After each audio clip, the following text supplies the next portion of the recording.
Hi, welcome to today's video and thanks for joining me. Today we're going to talk about this subject, the RRSP deadline, and what you need to know before you make your contribution. Now, if you've already made your contribution, that's okay, because some of these items are what you do before you make your contribution and some are what you do afterwards. So you're still going to get a lot out of this video if you've made your contribution already. So let's get into why you're here. And oh, by the way, if you're new to this channel, subscribe right away so you're going to get all the latest updates in my video, and follow and share this video with anybody that needs to see this kind of information. Let's get into why you're here. So the RRSP deadline for February is the 29th of February. So the 2023 tax season, when you're making your RRSP contribution, it's in the first 60 days of the new year.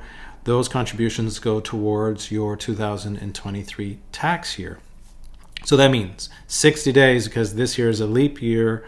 In February, your last day is the 29th of February. So make sure to get your RRSP contribution in time. So now, what is your contribution limit? How do we base that contribution limit? Let's just go through a little refresher.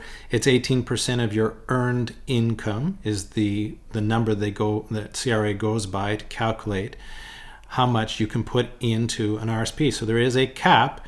So here we go, 18% of your earned income, up to a maximum of, for this previous year, 2023, $30,780, plus your unused contribution room. This is the money that you didn't contribute and claim in the previous year. So if you look at your notice of assessment, you'll see in the bottom of the page it says your unused contribution room. That's what we're talking about there. So that's what goes into, or what's the amount that you can put into an RRSP for this year. Now, for those of you who are really savvy, I'm going to give you now 2 tips that many of you do not do.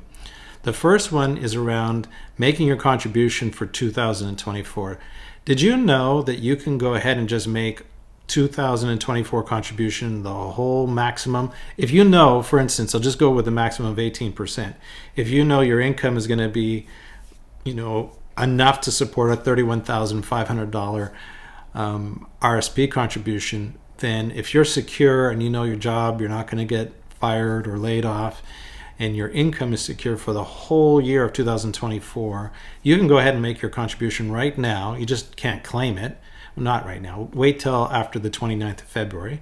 You can make that contribution, let the money sit and grow, tax deferred, and then in 2025, you actually claim it. So there's something interesting going on here. You actually can, it sounds like you're over contributing to your RRSP, but every month you're making this money. And so what the government lets you do is they let you deposit the money ahead of time, and it's up to you to make sure that by the time you file your income tax in 2025 that you're not over your limit. So this is for those of you who are really savvy and have the cash flow that can deposit right away. Go for it, stuff that money in your RRSP, let it grow tax deferred, and then file for what you've contributed now in 2025. So this is a really thing. Now, tip number 2, well, before I get into that one, tip number 2 is going to be this over contribution limit.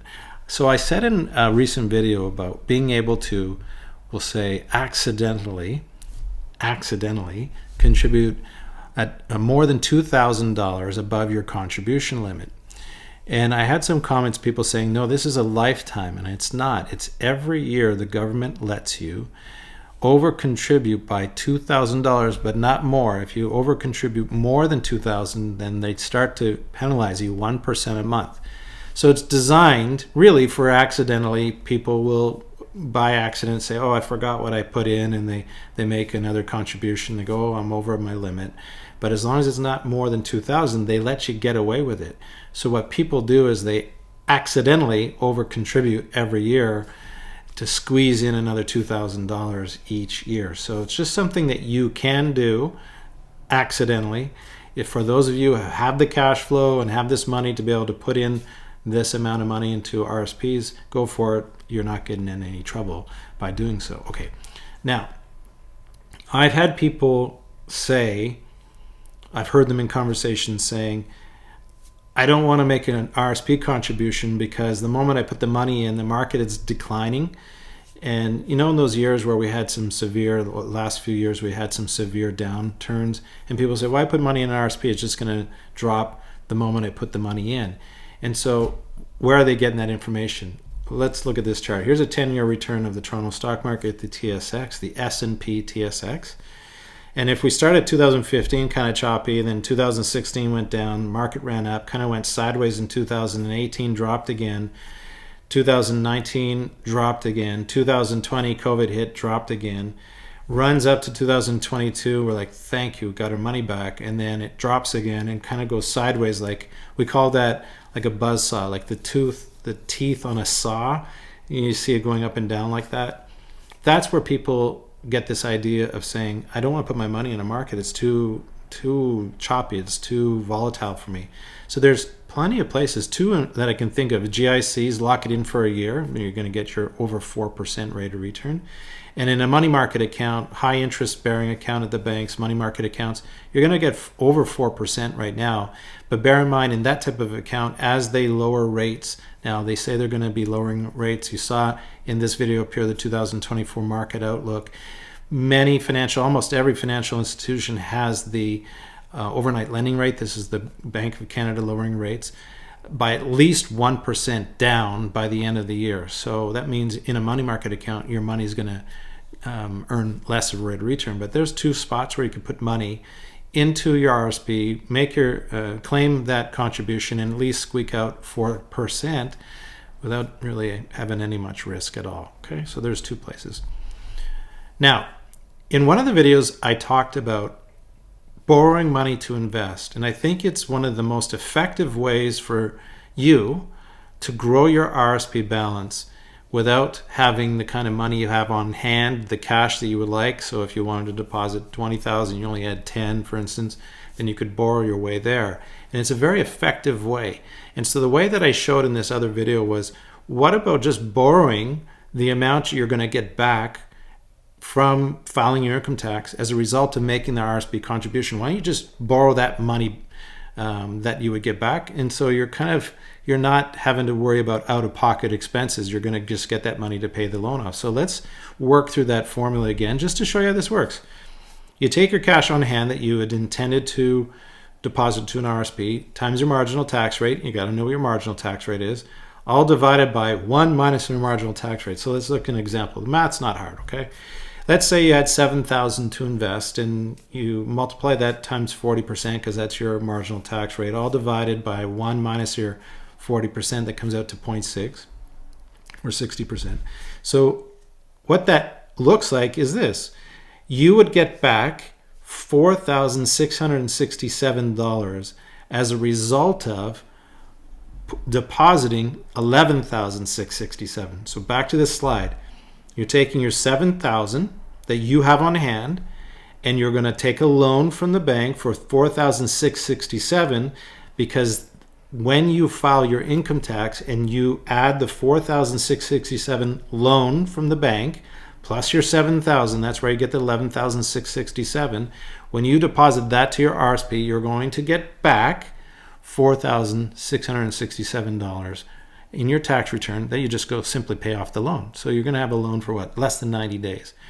And I said the banks give a loan free. It's not free. They charge you interest, but there's no payments during that period of time. And the interest charge on that amount of money is very low. It's negligible. I'd rather have the $4,600 and pay maybe $100 on interest charges. I don't mind to do that. So you can deposit $11,667 versus the $7,000. See how you're growing your RSP balance much faster than you ordinarily would? Normally when people file their income tax and they get money back, often they don't take that return and put it back into the RSP. Often you pay down a debt, you go on vacation, or you consume it doing something else, buying stuff. So this way it forces you to put that money into your RSP because you're actually borrowing kind of ahead of time the return coming back. So you makes you have to pay that loan off. So it's a really effective way to grow your RSP. I encourage everybody to go ahead and do that. Okay, now, what is your withdrawal strategy? Put your comments below. I've asked you guys to do this before, and you are really good about putting your contribution or your your withdrawal strategies, and I'm trying to like them and comment on them, and so well done that you have something in mind. Whenever you start investing and you put $1 in, now my account, admittedly, my YouTube account and the practice that I run is not people who are just starting investing. Most people I'm dealing with are 50 and above and near retirement or in retirement. But whenever you're putting a money to any investment, I don't care if you're day trading, if you've got a self-directed RSP account, it doesn't matter the type of account, whether it's TFSA, non-registered. The moment you put $1 in, you want to know what your withdrawal strategy is. If you are going after a real estate investment like rental property, you are thinking, what's my exit? Am I going to flip this property? Am I going to hold it long term? You have worked that out in your head about those two possibilities. The same is true when you put money into like a traditional investment product. I want you to start thinking about what does the withdrawal look like when that timeline comes up. So what are we getting back to is you've got to get a financial plan. I've said it before many times. You don't get a financial plan. I mean, at the very end, if you're calling me up and saying, David, we're about to retire, we need a financial plan, obviously you need one. But you really should start with a financial plan that from the very first dollar when you started investing. You say, okay, I'm going to put this amount of money in. What does these expenses look like? What kind of income am I going to want? What kind of retirement am I going to want? Where is that all going to come from? What does that look like? What do I need to do today in order to drive that kind of income later on in life? It's such a powerful thing to consider right away when you first start investing. So I encourage you to get that done right away. Last one, and we're done. RSP carry forward room. Kind of mentioned in the beginning where I said, look, you can make your RSP contribution for the 2024 and not claim it, right? Obviously you can't after February 29. But did you know that you don't have to claim your RSP contribution? So I want you to think about a period where, or instances where you think your income is going to be much higher than it is this year. Let's say next year your income is going to be double the amount that you're earning this year. So it might make sense not to actually claim your RSP contribution this year and wait until you're in a higher tax bracket and then claim your RSP. It makes sense. You're going to get more money back as a result of that. So during periods of time where you have high income, meaning translating to high tax rates, those are perfect times to claim your RSP. And during periods of time of low income where you're not paying much income tax or zero income tax, that's the time where you ought to be deferring claiming and maybe even doing an RSP withdrawal. So withdraw that money, put it into a GIC, a money market account, and then next year when you're back to a high income earning years, throw that money back into your RSP if you have got the unused contribution room to do it. So that's use of money and thinking about how does your income and your tax rates work so that you can make the most maximizing your RSP contributions. Okay, a little question for you at the end. Thanks for sticking with it. I really appreciate you with your comments and your likes and following the channel. Here's your question. How do you decide how much money to put in your RRSP this year or each year? Did you know the average contribution in Canada is less than $6,000 into an RSP? That's the average contribution. It varies province by province. So I'm curious to know, how did you come up with the number that you decided to put into an RSP? Was it based on budget? That's what you had available? Well, you now know that you could take that, what you got available, and borrow the rest, and you can increase the amount going to your RSP. Is it just something you always do every year? Your income's always the same, so you just deposit that amount? Did some of you get a plan that says, that's how much money my financial plan says I should be depositing each year in order to hit this income goal later on in life? I'm curious to know how you came up with that number. So put your comments below and I'll be sure to comment on your comment. Great to see you again in this video, and I look forward to seeing you in the next video. Take care.